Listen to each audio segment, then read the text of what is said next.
Bismillahirrahmanirrahim. Assalamualaikum warahmatullahi wabarakatuh.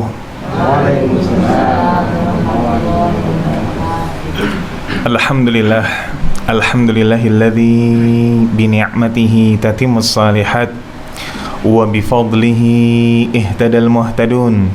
Allahumma salli wa sallim ala habibina wa qudwatina Muhammad sallallahu alaihi wa ala alihi wa sallam wa man ihtada bihadihi wastanna bisunnatihi wa qatada biqudwatihi ila yaumiddin, amma ba'd.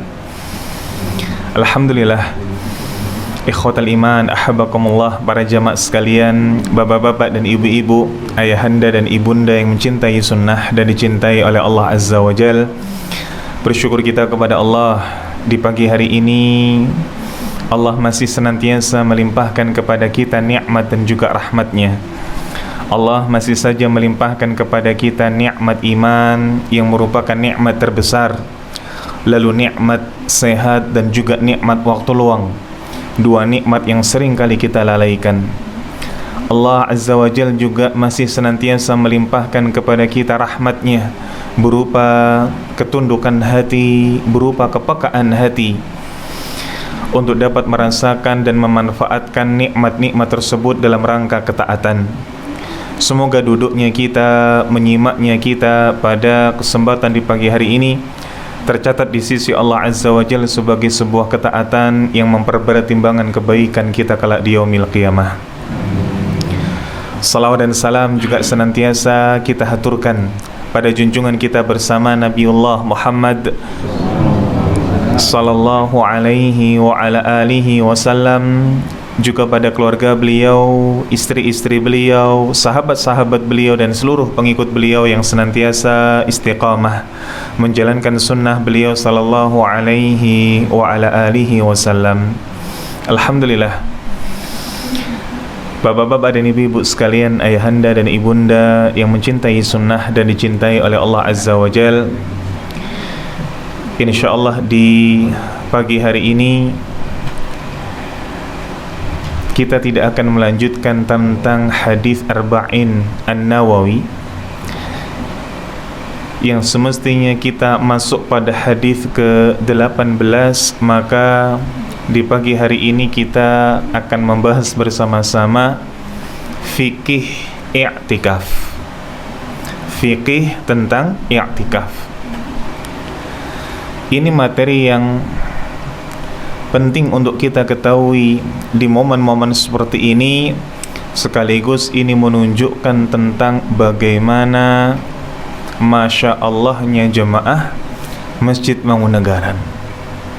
Kenapa demikian? Pembahasan tentang i'tikaf, fikih tentang i'tikaf ini dahulu kita pelajari 3 sampai 4 pertemuan. Kalau yang jurusan hadis mempelajarinya 3 pertemuan. Kalau yang jurusan fikih mempelajarinya 4 pertemuan. Kalau jamaah Mangunagaran 1 pertemuan. Masya Allah, ini kualitas yang istimewa dari panjenengan sedaya. Nah, kelas akselerasi kalah Pak, kalah nih Ibu. Baik, bicara tentang fikih i'tikaf tidak akan afdal tanpa kita memahami dulu apa makna dan definisi dari i'tikaf. I'tikaf secara bahasa artinya adalah luzumus syai'. Artinya adalah luzumus syai'. Apa itu luzumus syai'? Yaitu mendiami sesuatu,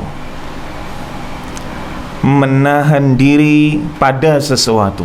Ini makna i'tikaf secara bahasa. Adapun makna i'tikaf secara syariat, yakni luzumul muslim al-mumayyiz masjidan li ta'atillahi azza wa jal. berdiamnya diri seorang muslim yang mumayyiz, menahan dirinya seorang muslim yang mumayyiz di dalam masjidnya Allah Azza wa Jal sebagai bentuk peribadatan. Ini makna i'tikaf. Sehingga kalau kita mengetahui definisi atau makna i'tikaf, kita sudah akan langsung terbayang apa saja yang dilakukan saat i'tikaf dan apa sebab seseorang ini i'tikaf. Bukan kok kemudian seseorang ini berdiam diri di masjid karena pengen layeh-layeh. Bukan kok seseorang ini menahan dirinya di masjid karena pengen mungkin ngisis dan lain sebagainya, tetapi untuk beribadah kepada Allah Azza wa Jalla. Apa hukum dari i'tikaf? Hukum dari i'tikaf adalah sunnah.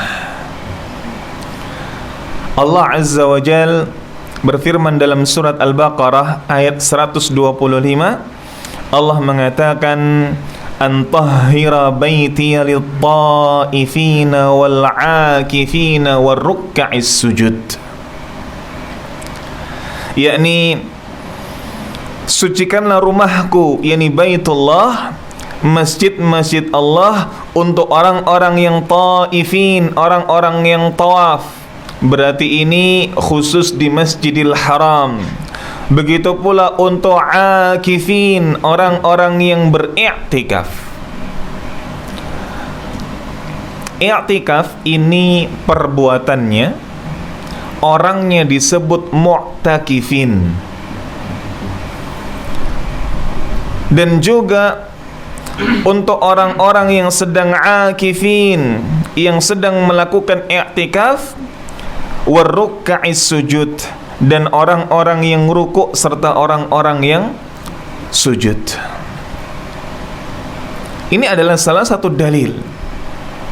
Sehingga ketika dalam ayat ini Allah Ta'ala mengatakan dengan permulaan antahhira baiti, sucikanlah rumahku, maka memang secara tersurat sudah menjadi sesuatu yang mesti dilakukan para pengelola, pengurus takmir masjid untuk membuat orang-orang yang tawaf, orang-orang yang i'tikaf ini merasa nyaman dengan masjidnya. Dengan apa? Berarti dengan kemudian menjaga kebersihan, dipersiapkan dengan baik dan lain sebagainya. Sudah sesuatu yang semestinya dilakukan. Sehingga keliru kalau kemudian sebuah masjid tahu jemaahnya dengan semangat yang luar biasa, lalu pengelolanya, pengurusnya cuek, acuh tak acuh terhadap bagaimana kondisi masjid. Satu hal yang keliru. Maka perlu dipersiapkan. Dan ini tentu saja menjadi sebuah nilai ibadah tersendiri bagi pengelola masjid. Kalau kemudian nanti yang i'tikaf ini banyak, yang i'tikaf ini semangat, yang i'tikaf ini dapat banyak sekali faedah dari i'tikaf, tentu saja akan menjadi pahala tersendiri bagi orang yang mempersiapkan masjid senyaman mungkin. Bagaimana membuat masjid senyaman mungkin? Dikasih TV LED. Dikasih apa? Dikasih internet kecepatan tinggi. Dikasih apa? Dikasih sofa. Apakah demikian? Tidak. Membuat nyaman ini bukan membuat nyaman secara duniawi, tetapi membuat nyaman dalam pelaksanaan ibadah. Kalau memang TV tadi ternyata perlu untuk ibadah, misalkan ketika kemudian ada masjid yang membuka i'tikaf 24 jam, jadi bukan 12 jam, atau mungkin bukan hanya dari tengah malam sampai sahur, sehingga di sana kemudian disetel ceramah-ceramah Islami, sehingga kemudian di sana disetel bagaimana pengajian-pengajian, maka menyediakan TV menjadi sebuah nilai ibadah. Tapi kalau memang tidak, maka bagaimana kemudian masjid ini senantiasa nyaman untuk sujud, senantiasa nyaman untuk kemudian membaca Al-Quran. Ini sesuatu yang perlu diikhtiarkan. Contoh sederhana, yakni bagaimana menyediakan mushaf dan juga menyediakan Quran terjemah atau tafsir. Ini sesuatu yang penting, sehingga para mu'takifin, jamaah yang sedang iktikaf ini memiliki pilihan. Saya ingin menghabiskan waktu untuk tilawah saja, maka dia mengambil mushaf. Kalau tidak membawa mushaf dari rumahnya, Al-Quran tak. Oh, saya ingin dalam kurun waktu 2,5 jam, 1,5 jamnya saya baca deres Al-Quran, 1 jamnya saya tak membaca apa yang saya baca, saya tak memahami artinya apa yang saya baca, maka diambilnya adalah Quran terjemah. Ini perlu. Taib. Maka insya Allah saya ada beberapa Quran terjemah, dan nanti bisa mungkin dari pengurus untuk mengambil ke rumah, atau mungkin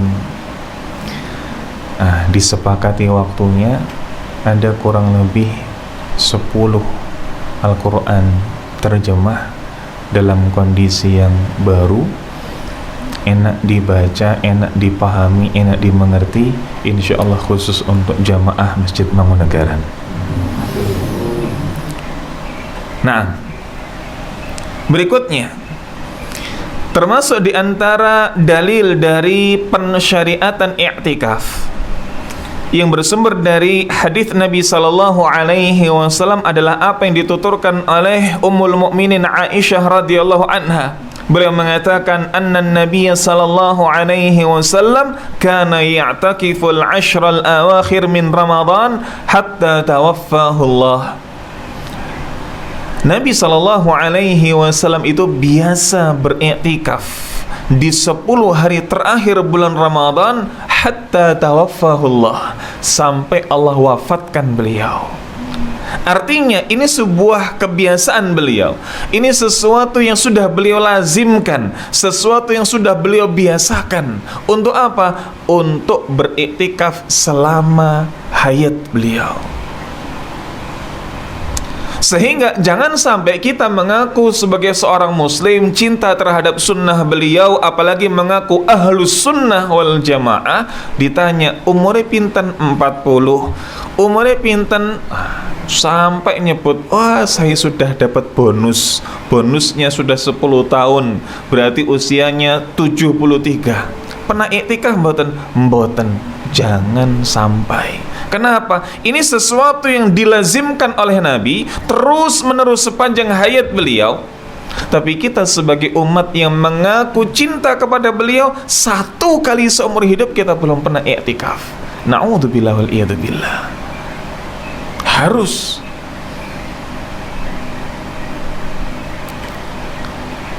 Taib. Para jamaah sekalian yang mencintai sunnah dan dicintai oleh Allah Azza wa Jalla, kalau kita sudah mengetahui apa itu definisi i'tikaf, kita sudah mengetahui yakni dalil pensyariatan i'tikaf serta hukum yang ditetapkan oleh para ulama tentang sunnahnya i'tikaf, maka sekarang kita membahas tentang syarat-syarat i'tikaf.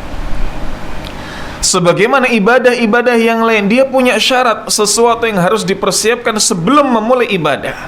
Maka sebelum i'tikaf ada persyaratan yang harus kita pahami terlebih dahulu. Apa itu?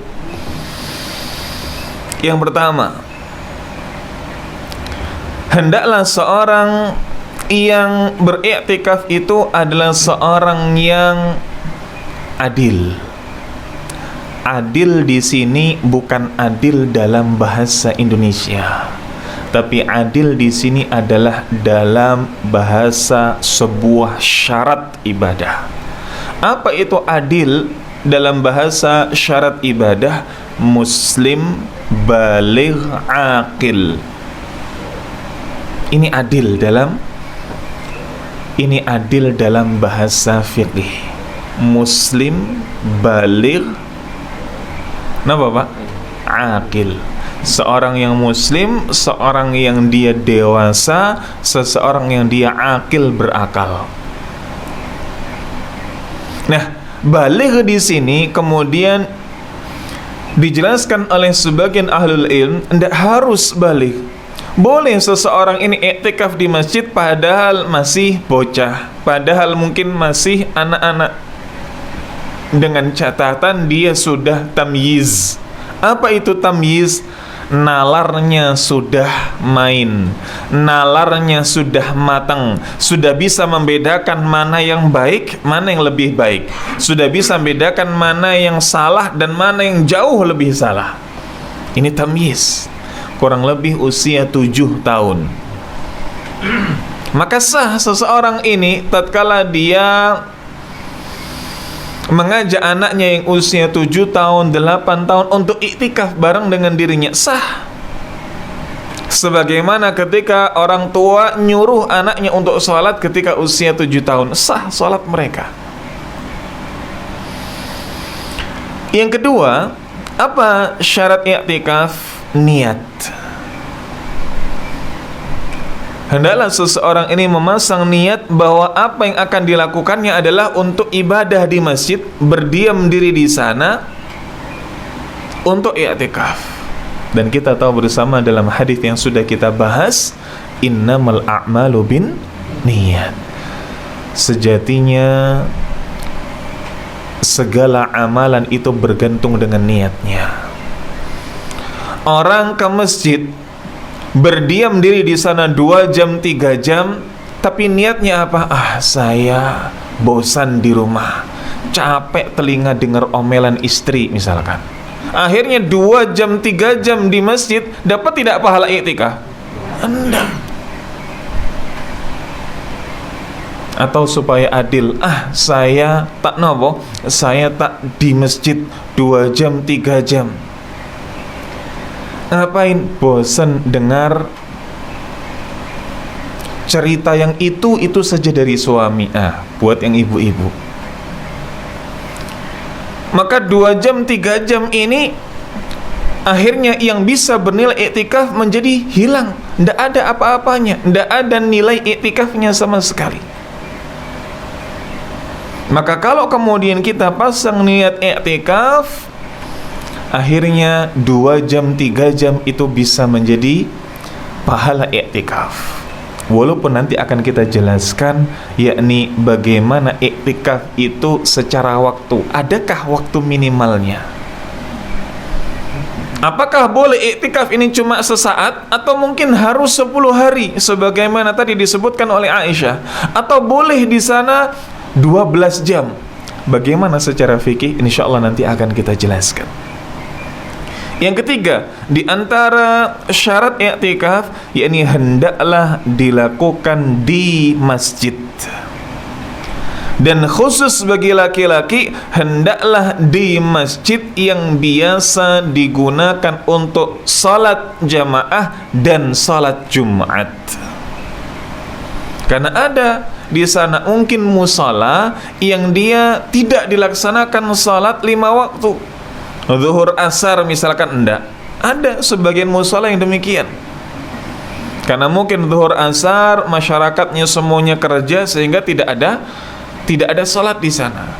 Atau ada musala yang tidak didirikan salat Jumat, maka khusus bagi laki-laki dia harus beriktikafnya di masjid yang diselenggarakan salat 5 waktu dan salat Jumat. Supaya apa? Supaya ketika tiba di waktu salat tersebut, laki-lakinya tetap bisa melaksanakan. Tidak harus pindah masjid. Karena kalau pindah masjid, lain lagi ceritanya. Batal iktikafnya. Baik. Berikutnya, kalau tadi dijelaskan laki-laki ini harus di masjid yang didirikan salat 5 waktu serta hari Jumat, berarti di sana ada ketentuan buat jamaah putri, buat perempuan, ibu-ibu. Iya, kalau untuk ibu-ibu boleh di masjid yang tidak dilaksanakan salat 5 waktu, boleh dilaksanakan di masjid yang tidak didirikan salat Jumat. Kenapa? Karena secara hukum asal ibu-ibu salat yang paling afdal di mana, Bu? Di rumah. Sehingga tidak ikut kemudian salat berjamaah secara rutin, tidak ikut salat Jumat secara rutin, tidak ada masalah. Bagi ibu-ibu tidak ada masalah. Bahkan dikatakan dalam sebuah hadis, yakni salatnya wanita di tempat yang paling tersembunyi dalam rumahnya ini jauh lebih baik. Salat di teras rumah dibandingkan dengan salat di ruang tamu, lebih bagus salat di ruang tamu. Salat di ruang tamu sama salat di dalam kamar, lebih bagus salat di dalam kamar. Salat di dalam kamar sama salat di dalam sumur, lebih bagus salat di nanti khawatir ini semakin dalam semakin bagus, wah tak nang jero sumur saja. Wassalam nanti. Baik. Berikutnya, syarat yang terakhir di antara syarat iktikaf adalah dalam keadaan suci dari hadas besar. Suci dari hadas besar. Sehingga tidak sah iktikafnya seseorang tatkala kemudian dia junub, entah laki-laki entah perempuan. Tidak sah pula iktikafnya seseorang khususnya bagi ibu-ibu tatkala dia haid atau nifas. Karena tidak boleh menyengajakan diri untuk berlama-lama di masjid bagi ibu-ibu yang haid dan nifas. Lalu bagaimana kalau ada orang yang musafir sehingga dia tidak puasa? Atau ada orang yang sakit sehingga dia tidak puasa? Bolehkah dalam kondisi tidak berpuasa itu dia iktikaf? Kan tadi secara tekstual disebutkan oleh Aisyah bahwa Nabi itu biasa iktikaf 10 hari terakhir bulan Ramadan. Tapi boleh enggak ketika ada seseorang ini dia baru saja pulang mudik, rumah orang tuanya di Jogja, dianya kerja di Jakarta, dia baru saja baru saja pulang sampai ke Jogja, mungkin katakanlah jam 2 siang. Nah, karena perjalanannya panjang, makan energi, dianya tidak puasa, musafir.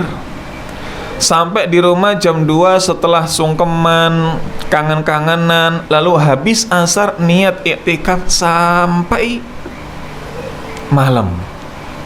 Padahal dia tidak puasa. Boleh nggak demikian? Para ulama mengatakan boleh, karena puasa tidak menjadi syarat untuk iktikaf. Boleh seseorang yang tidak puasa ini iktikaf.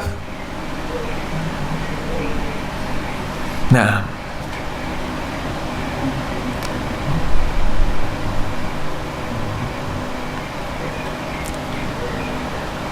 dari mana para ulama menyimpulkan bolehnya seseorang beriktikaf dalam kondisi tidak berpuasa? Ada sebuah hadis yang diriwayatkan dari Ibnu Umar radhiyallahu anhuma. Beliau menceritakan tentang ayahnya, yakni Umar bin Khattab.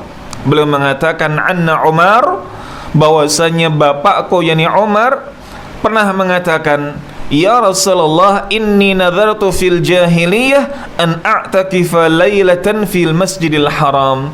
Wahai Rasulullah, aku yakni Umar bin Khattab dulu pernah nazar saat masih jahiliyah, saat masih belum masuk Islam, untuk beriktikaf 1 malam di Masjidil Haram. Bagaimana pendapatmu wahai Rasulullah? Maka Nabi SAW mengatakan, aufi nadharak, tunaikan nazarmu wahai Umar bin Khattab. Masya Allah, ada banyak faedah dari hadis ini. Yang pertama, i'tikaf ini sudah dikenal sejak zaman dahulu, bahkan oleh orang yang notabene bukan muslim. Sudah dianggap sebagai sesuatu yang istimewa.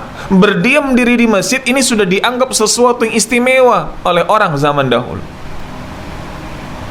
Makanya kok ada orang di zaman sekarang melecehkan masjid, apalagi kemudian menghina masjid, apalagi kemudian nyerang masjid. Ini orang yang kebangetan, lebih kebangetan dibandingkan dengan orang jahiliyah.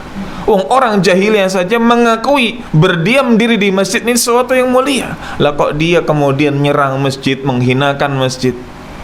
Salah satu menghinakan masjid itu bukan ngici masjid kui ngini. Enggak, salah satu menghinakan masjid itu adalah dia tidak lebih menghormati rumah Allah dibandingkan dengan yang lain.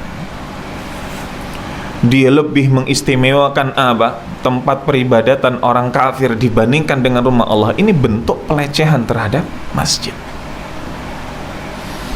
Nah, seandainya puasa ini bukan syarat, atau seandainya puasa ini adalah syarat untuk melakukan i'tikaf, niscaya Nabi SAW tidak akan mengizinkan Umar bin Khattab.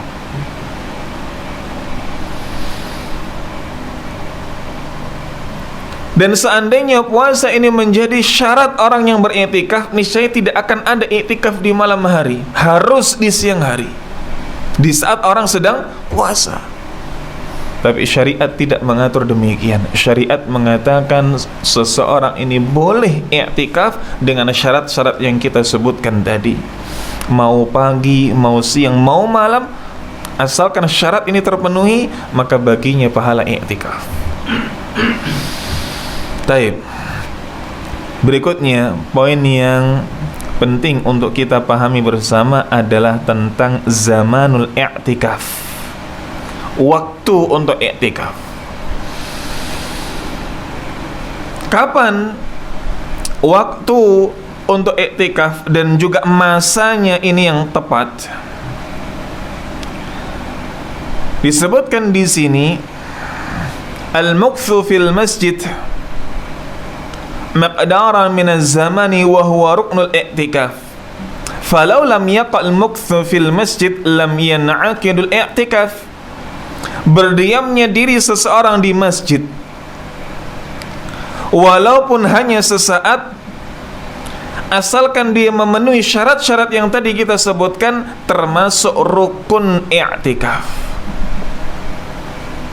termasuk rukun i'tikaf. Seandainya berdiam diri al-mukthu di sini tidak terjadi, maka tidak akan disebut dengan i'tikaf. Berarti pokoknya kemudian seseorang ini berdiam diri di masjid ini disebut i'tikaf. Adapun waktu minimalnya memang ada silang pendapat. Ada para ulama yang mengatakan minimalnya 10 hari seperti hadis dari Aisyah tadi. Ada yang mengatakan minimal 24 jam, 1 hari 1 malam. Ada yang mengatakan minimal 12 jam, yakni di malam hari tadi, seperti yang dilakukan oleh Umar, nazarnya beliau. Dan ada yang mengatakan tidak ada batasan minimal, pokoknya dia berdiam diri di masjid niatnya untuk ibadah, maka ini bisa disebut i'tikaf. Dan pendapat yang terakhir inilah pendapat yang paling kuat. Sehingga bapak-bapak, ibu-ibu sekalian, panjenengan di sini pagi hari subuh seperti ini, niatnya sampai syuruk, zikir, membaca Quran, lalu kemudian apa? Lalu kemudian mendengarkan taklim. Niatnya i'tikaf, ini jenengan dapat pahala syuruk, dapat pahala dengar kajian, dapat pahala menuntut ilmu, dan dapat pahala i'tikaf. Makanya kemudian kita eman-eman kalau melakukan sesuatu dengan niat yang sedikit, pasang niat yang banyak. Pasang niat yang banyak. datang ke masjid. Kok lebih awal? Kenapa? Ya niatnya iktikaf. Ke masjid kok lebih dulu? Kenapa? Iya, niatnya baca Quran plus iktikaf. Kok pulangnya lama? Iya, karena niatnya tadi iktikaf, baca Quran, dengarkan kajian. Nah, kalau kemudian kita pasang niat yang berlapis-lapis seperti ini, pahalanya pun berlapis-lapis. Pahalanya pun berlapis-lapis. Baik. Kadangkala kita ini melakukan sesuatu dengan banyak niat ini dalam urusan apa? Urusan dunia, tidak dengan urusan akhirat. Misalkan dia ngeloni anaknya, ini urusan-urusan dunia. Supaya nggak kemudian dia tidur duluan, maka dia sambil napa? Sambil buka HP, ngeloni anaknya, ngelus-ngelus anaknya sambil buka HP. Subhanallah, urusan dunia dia pandai berstrategi, urusan dunia dia pasang beberapa niat dan amalan, tapi dalam urusan akhirat dia seakan-akan cuma mengalir begitu saja. Ini sebuah kekeliruan. Baik. Nah, kalau kemudian cukup dikatakan seseorang iktikaf walaupun hanya sesaat, lalu bagaimana dengan iktikaf yang 10 hari? Maka ini afdaliyah. Apa itu afdaliyah? Sesuatu yang lebih baik. Seseorang ini iktikaf 2 jam, 3 jam, sah.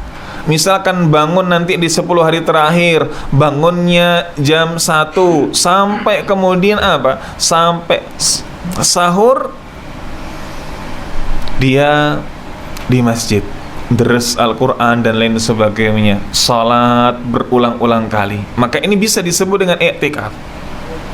Bisa disebut dengan iktikaf. Tapi kalau ada seseorang yang dia sehari semalam, atau ada seseorang yang 10 hari terakhir full di masjid tidak pulang, maka jelas pahala iktikafnya lebih besar. Jelas pahala iktikafnya lebih besar. Ini namanya afdaliyah. Dikerjakan yang cuma sesaat sudah sah, dapat pahala iktikaf. Tapi kalau kemudian dia 10 hari full, maka jelas ini jauh lebih istimewa lagi pahalanya. Lalu bagaimana dari sisi waktunya? Kalau iktikaf ini bisa dilakukan walaupun sesaat, berarti sejak awal Ramadan boleh? Boleh. Bahkan di luar Ramadan boleh. Tetapi yang paling afdal secara pemilihan waktu adalah 10 hari terakhir di bulan Ramadan. Maka orang yang tertipu adalah orang yang dia rajin atau dia meniatkan untuk iktikaf di luar bulan Ramadan, di awal Ramadan, di pertengahan Ramadan, tapi dia tidak pernah iktikaf di 10 hari terakhir Ramadan. Ini adalah orang yang tertipu. Dia melakukan iktikaf di waktu-waktu yang dibolehkan, tapi di waktu yang paling istimewa justru dia tidak iktikaf. Justru dia tidak iktikaf. Ini orang yang tertipu. Baik. Berikutnya, termasuk poin bahasan kita adalah mustahab. Ini orang atau apa saja yang dianjurkan tatkala orang tersebut sedang beriktikaf. Yang dianjurkan bagi seseorang untuk dalam iktikaf adalah ia bisa memperbanyak ibadah, berkhalwat dengan Allah Azza wa Jalla. Berkhalwat atau menyendiri dengan Sang Khalik, dengan penciptanya. Apa maksudnya berkhalwat dengan Sang Khalik? Dia memutuskan dengan sesuatu yang menyibukkan dengan selain Allah. Dia memutuskan sesuatu yang bisa membuat dia tersibuk dengan selain Allah. Dia putuskan dulu hubungan dengan pekerjaan, dia putuskan dulu hubungan dengan keluarga selama iktikaf. Lah iktikafnya ini cuma apa? 2 jam, 3 jam, tapi kemudian saat di masjid banyak sekali yang dia lakukan adalah Urusan kerjaan, balesin WA dan lain sebagainya. La haula wala quwata illa billah. Maka perkara yang dianjurkan adalah dia putuskan hubungan dengan hal-hal yang bisa membuat dia terlalaikan dengan sang Khalik penciptanya, sehingga dia bisa khusyuk dalam berzikir, khusyuk dalam bertaubat, yakni istighfar, sayyidul istighfar, istighfarnya Nabiullah Yunus alaihissalam. Dia kemudian bisa apa? Memperbanyak tilawah, memperbanyak tadabbur. Ini yang bisa dilakukan. Taib. Berikutnya, ma yubahu lil mu'takif. Kalau kita sudah membahas tentang apa-apa yang dianjurkan, disunahkan, maka sekarang apa-apa yang dibolehkan bagi orang yang beriktikaf. Apa yang dibolehkan? Yubahu lil mu'takif al-khuruj minal masjid lima la budda minh. Orang yang i'tikaf itu boleh keluar dari masjid kalau dalam urusan yang penting, dalam urusan yang darurat, dalam urusan yang memang tidak bisa ditinggalkan. Seperti apa contohnya? Seperti ketika seseorang ini harus keluar untuk buang hajat, karena mungkin masjid dengan kamar mandi terpisah. Atau seseorang ini harus keluar masjid. Kenapa? Karena ia harus sahur misalkan. Karena di masjid tempat i'tikaf tidak menyediakan makan sahur. Tidak menyediakan makan sahur. Sebetulnya makan sahur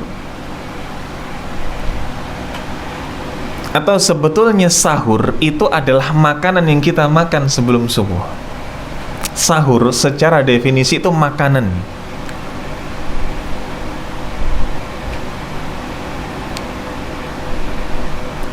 Dan sehingga ketika kemudian kita dikatakan makan sahur, ya kita makan makanannya, itulah kemudian disebut dengan sahur, bukan aktivitasnya.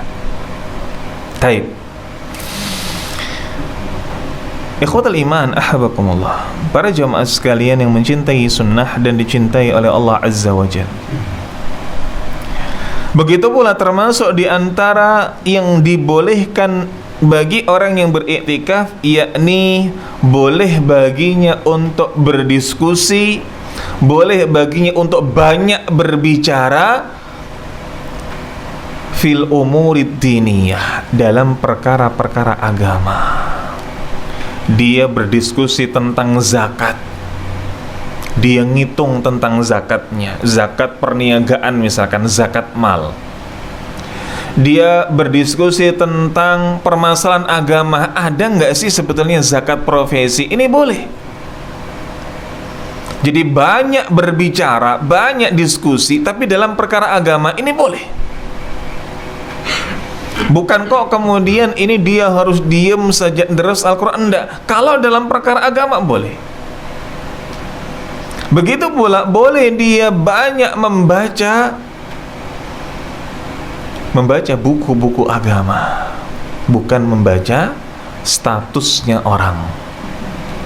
Nah, ikhwatal iman, ahabakumullah, bahkan dikatakan dalam sebuah hadis, dalam sebuah riwayat, yakni bagaimana Nabi SAW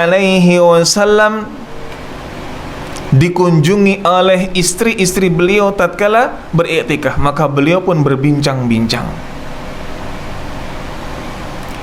Sebagaimana dituturkan dalam hadis Safiyah bintu Huyai radhiyallahu an, salah seorang ummul mukminin, salah seorang istri Nabi sallallahu alaihi wasallam. Safiyah mengatakan, kana Rasulullah sallallahu alaihi wasallam mu'takifan. Ketika Rasulullah sallallahu alaihi wasallam dulu sedang i'tikaf, fa ataitu lailan fa haddathtuhu thumma qumtu fanqalabtu faqama ma'i liyaqlibani. Ketika beliau sedang i'tikaf, aku pun mendatangi beliau dan aku kemudian berbicara dengan beliau sehingga beliau pun juga berbicara denganku, kata Safiyah. Boleh. Nah, berarti seandainya ada bapak-bapak yang sedang iktikaf lalu kemudian didatangi oleh istrinya, maka bapak-bapak ini boleh kemudian keluar atau mungkin bicara di pintu masjid apa yang perlu dengan istrinya, boleh. Nggak kok kemudian ketika bapak-bapak iktikaf lalu istrinya di rumah ada perkara yang penting akhirnya nggak ngabari. Boleh. Misalkan datang ke rumah, misalkan datang ke masjid nyari suaminya, Pak ada yang penting, ada yang kelupaan, nopo? Misalkan belum bayar listrik. Kalau ndak bayar sekarang, listrik itu maksimal pembayaran tanggal pinten, Pak? 20. Kalau lebih dari tanggal 20 kena denda. Kalau ada denda berarti di sana ada riba. Pak, ini tanggal 20 belum bayar listrik, besok kalau jenengan bayar ada kecipratan dosa, kan ada ribanya. Cepat Pak bayar. Nah, ini perlu, ndak ada masalah, penting. Tapi kalau kemudian datang ke masjid manggil bapak, Pak, remote TV pun di. Ini ndak penting, maka ndak perlu dilakukan. Taib. Ini tentang apa-apa yang dibolehkan tatkala i'tikaf. Berikutnya mubtilatul i'tikaf. Apa saja yang membatalkan i'tikaf? Apa yang membatalkan i'tikaf?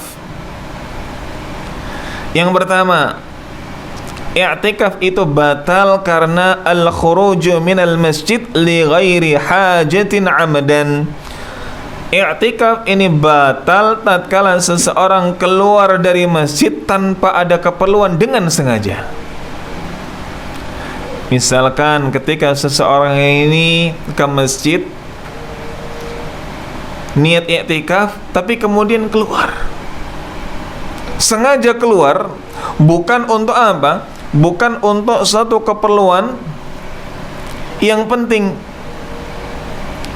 Misalkan dia sudah iktikaf lalu dia sengaja ke rumah, lalu dia pulang sebentar, mungkin nyiram tanaman dan lain sebagainya, nyabut rumput dan semisalnya, maka jelas yang ini membatalkan iktikafnya, tidak parang.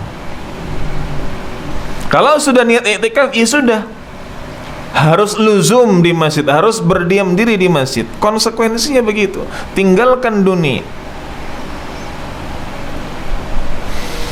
Berikutnya, termasuk di antara pembatal i'tikaf adalah al-jima', hubungan suami istri, sekalipun itu di malam hari.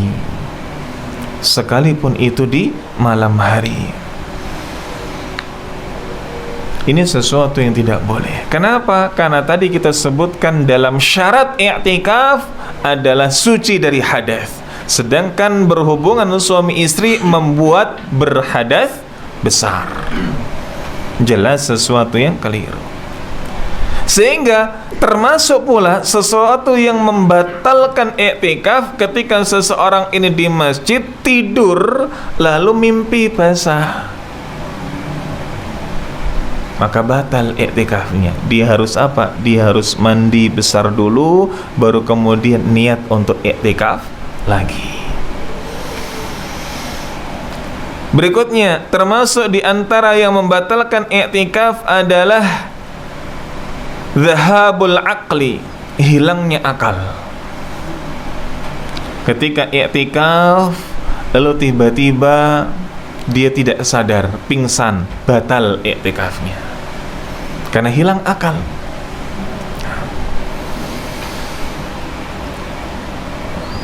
Berikutnya, termasuk yang membatalkan i'tikaf yang bagi perempuan adalah haid dan nifas.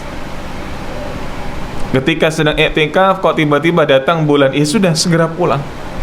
Tidak boleh berdiam diri di masjid. Ketika kemudian sedang i'tikaf niatnya untuk memperlancar kelahirannya, ternyata memang setelah itu lahiran. Bukaannya sudah bukaan tinggi, misalkan sudah bukaan 5, jalan ke 6, harus segera ke bidan segera ke rumah sakit, ya sudah, dia harus keluar. Dan yang terakhir di antara pembatal i'tikaf adalah riddah alias murtad. Nah, wallahu a'lam bishawab. Ini mungkin secara ringkas terkait dengan fikih i'tikaf yang bisa kita sampaikan pada kesempatan di pagi hari ini. Wallahu a'lam bishawab. Atas banyak sekali kurangnya dan sedikit lebihnya saya mohon maaf. Kalau ada pertanyaan, monggo. Alhamdulillah wassalatu wassalamu ala rasulillah wa ala alihi wa sahbihi wa mawalah wa la hawla wa la quwata illa billah.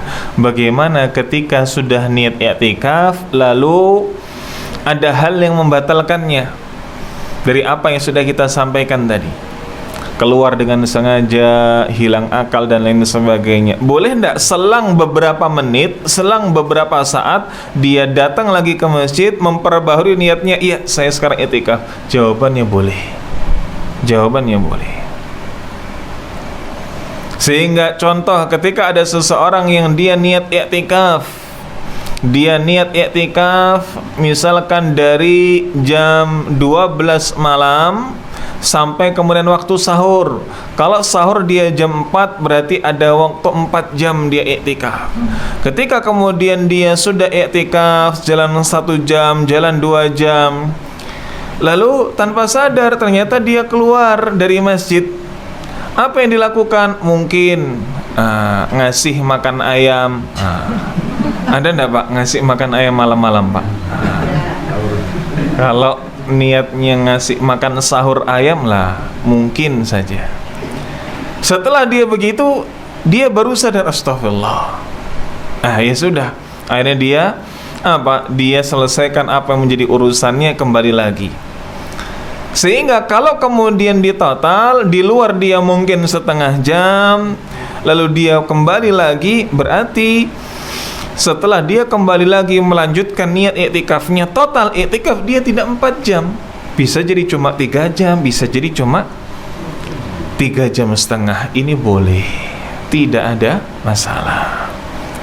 Dengan catatan seperti yang tadi kita sampaikan, boleh di sini tetap ada afdhaliyah. Sah, boleh i'tikaf walaupun cuma sesaat, tapi kalau dibandingkan dengan i'tikaf yang 10 hari terakhir full, dengan i'tikaf yang 24 jam, dengan i'tikaf yang 12 jam, jelas pahalanya berbeda.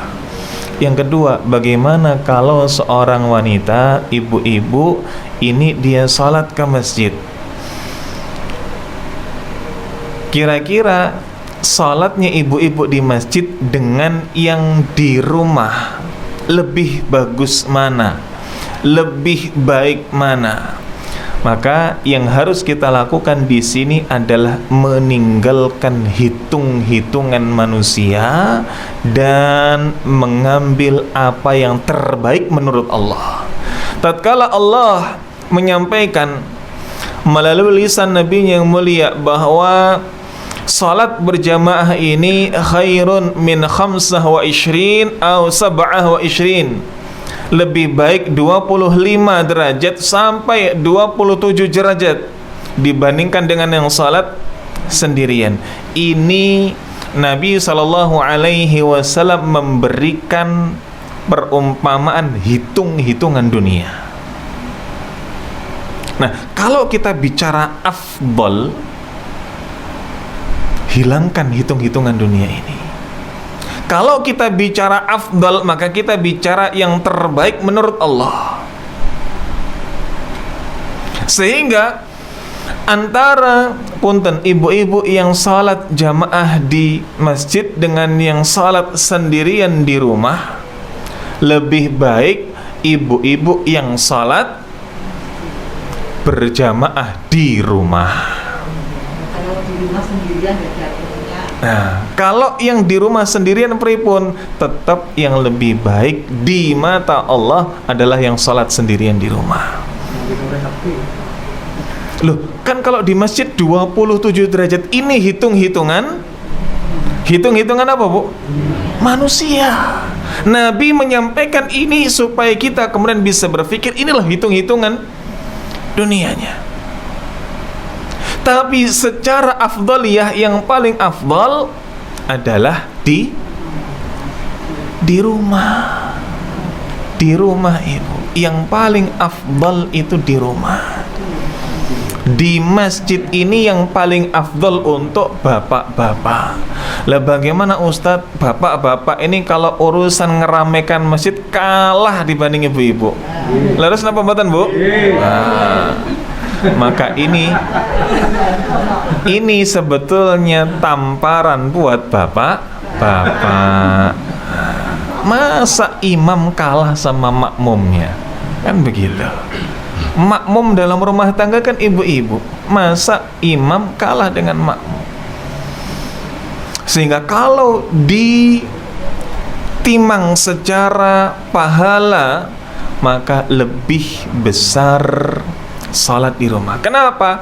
Kalau difahami salat di masjid ini 25 derajat, dalam hadis yang lain 27 derajat, berarti afdal bagi ibu-ibu di rumah, pahala di rumah ini entah berapapun itu lebih dari 25 atau 27 derajat.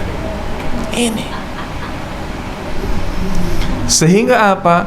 Sehingga kalau kemudian kita beribadah, yang harus kita fahami ini bukan berdasarkan perasaan, bukan berdasarkan logika, tapi berdasarkan dalil. Kanjeng Nabi ngendikan apa? Gitu yang kemudian kita amalkan. Itu yang kita yakini. Gusti Allah telah menetapkan bagaimana, ya itu yang kemudian kita yakini, itu yang kemudian kita tetapkan. Nah, maka ibu-ibu, kalau kemudian punten tidak ada taklim, tidak ada kajian, lalu kemudian tidak ada yang mendorong untuk ke masjid selain sholat, maka lebih baik sholat di rumah. Lain cerita kalau apa? Ada yang mendorong ke masjid. Di masjid nanti setelah sholat ada kelas tahsin, misalkan ada yang ngajar tahsin, nah, silakan datang ke masjid. Atau setelah sholat nanti ada taklim, ada pengajian, silakan datang. Tapi jangan kemudian dijadikan 5 sholat waktunya semuanya di masjid. Jangan. Lebih-lebih lagi, punten, sholat ke masjid bagi ibu-ibu, lalu kemudian iktikaf bagi ibu-ibu, itu sebetulnya ada ketentuan lain yang itu tidak dalam fikih iktikaf secara khusus, ada dalam keumuman adab-adab harian dan fikih harian. Apa? 1, tidak meninggalkan kewajiban. Apa yang menjadi kewajiban rumah tangganya tidak terlalaikan. Oh aman Ustadz, saya orangnya cak-cek, kerjaan rumah beres. Taib. Syarat yang kedua, apa itu? Tidak menimbulkan fitnah. Tidak menimbulkan fitnah. Maka ketika kemudian ke masjid ini menimbulkan fitnah, ini jadi masalah. Fitnah yang disebutkan di sini apa? Terutama masalah aurat. Terutama masalah aurat. Nah, punten sekarang saestu kula ngapunten. Aurat ibu-ibu niku dari mana sampai mana, Bu? Atau punten, pertanyaannya saya ganti. Kira-kira kaki dan betis buat ibu-ibu aurat apa mboten? Aurat. Lah kalau kemudian jalan dari rumah, punten, dicincing, nah, ini namanya nampilkan aurat apa mboten? Nah, oh jangankan ke masjid Ustaz, lah wong blonjo aja loh ya diangkat. Dasteran malah. Inilah kemudian yang harus dipahami bersama. Mengapa syariat ini Allah dan Rasul yang menetapkan sholat di rumah lebih baik? Karena tidak ada halangan sama sekali. Aurat tidak tampak sama sekali, tidak ada fitnah sama sekali. Ini loh mengapa syariat menetapkan demikian. Dan mengapa pula Islam ini didasarkan dengan dalil, bukan perasaan, bukan sekedar gayeng, bukan sekedar greget saja. Makanya kita sampaikan, kalau kemudian di sana ada faktor-faktor lain yang mendorong ke masjid, silahkan. Karena memang di sana ada larangan bagi bapak-bapak untuk ngelarang istrinya. Nabi SAW katakan, la tamna'u ima Allah masajid Allah. Jangan engkau larang para wanita ini untuk mendatangi masjid. Ketika memang apa? Ketika memang di sana tidak ada fitnah, tidak ada kemudian yang telalaikan dari kewajiban, suaminya pun ditolak, maka silahkan. Tapi suaminya pun juga punya kewajiban apa? Menginformasikan, mengedukasikan kepada istri bahwa sholat di rumah ini lebih baik. Karena apa? Karena bebas dari segala macam hambatan maupun fitnah. Termasuk pula di antara fitnah di sini apa? Wewangian. Banyak kemudian di zaman sekarang punten, bapak-bapak dan ibu-ibu kebalik. Bapak-bapak ndak peduli dengan apa? Aroma tubuhnya. Ibu-ibu peduli sekali. Bapak-bapak jarang pakai parfum, ibu sering pakai parfum. Ini sekarang ada. Sehingga bapak-bapak ketika apa? Ketika mungkin sholat ada dalam kondisi yang tidak terbaik. Lebih terbaik ketika bapak-bapak kondangan ndak lupa parfum, tapi kalau ke masjid sering lupa. Sementara ibu-ibu ketika ke masjid ada yang semprotan parfumnya, Masya Allah. Ya, ini pun juga fitnah. Sekali lagi membuktikan bahwa Islam ini bukan berdasarkan perasaan. Saya lebih srek di masjid, iya jenengan. Tapi yang punya syariat ini jenengan apa Gusti Allah? Gusti Allah. Yang punya syariat dan berhak menentukan syariat juga jenengan apa Kanjeng Nabi? Kanjeng Nabi. Maka syariat berdasarkan dalil, bukan sekadar perasaan. Sehingga ibu-ibu sekalian yang saya cintai karena Allah,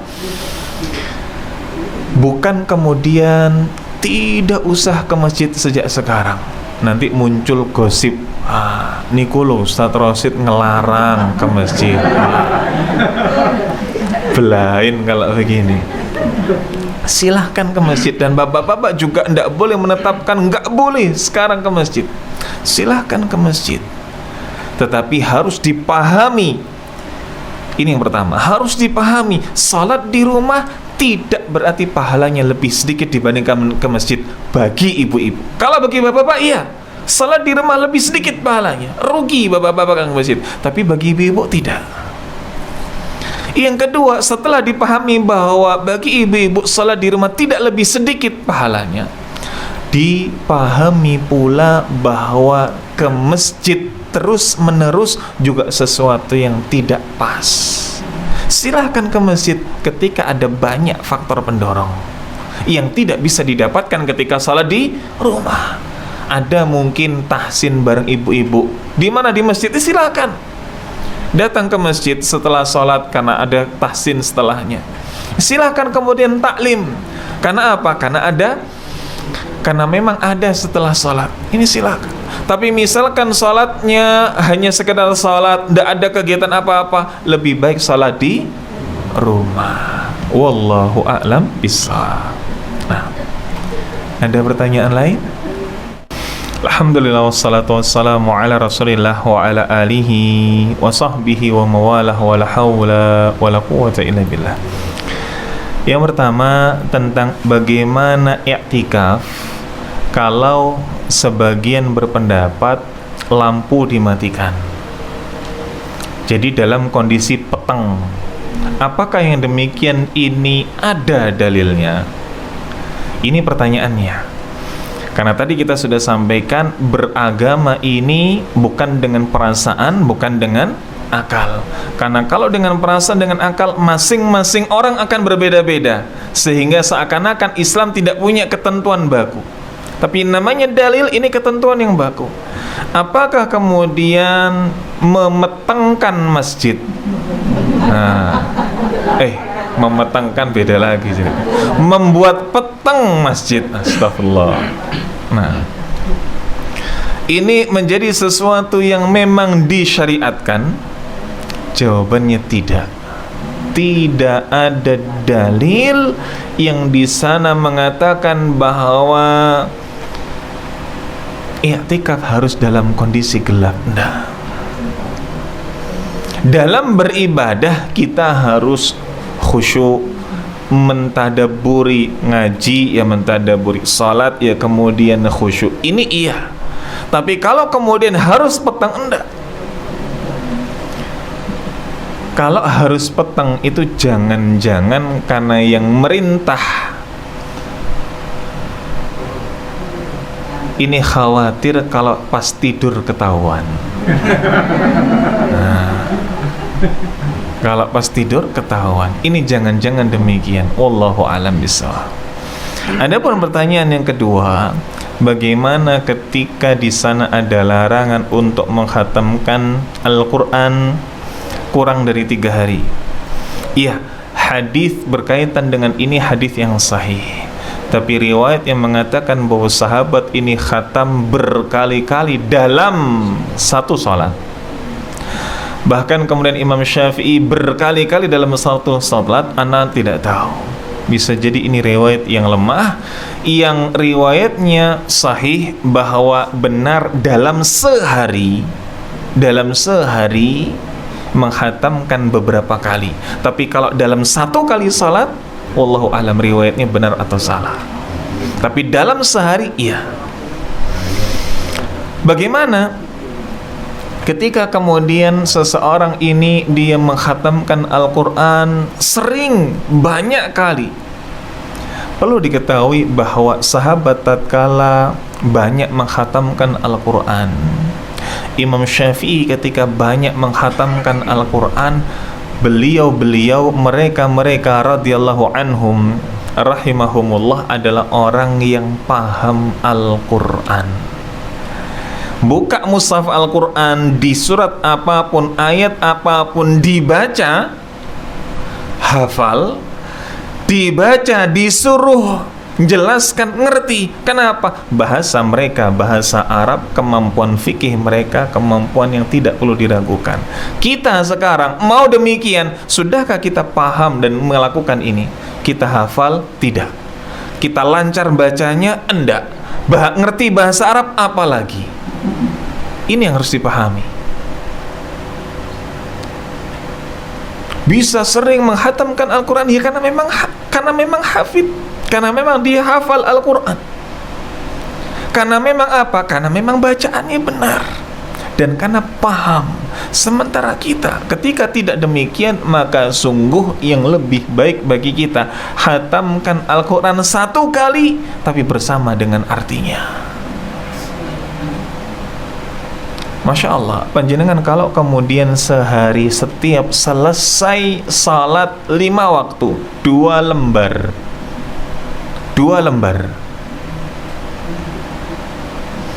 lalu kemudian jenengan 1 hari berarti sudah 10 lembar. Ini 1 juz. Kalau kemudian jenengan ini setiap selesai sholat bisa 4 lembar, Masya Allah.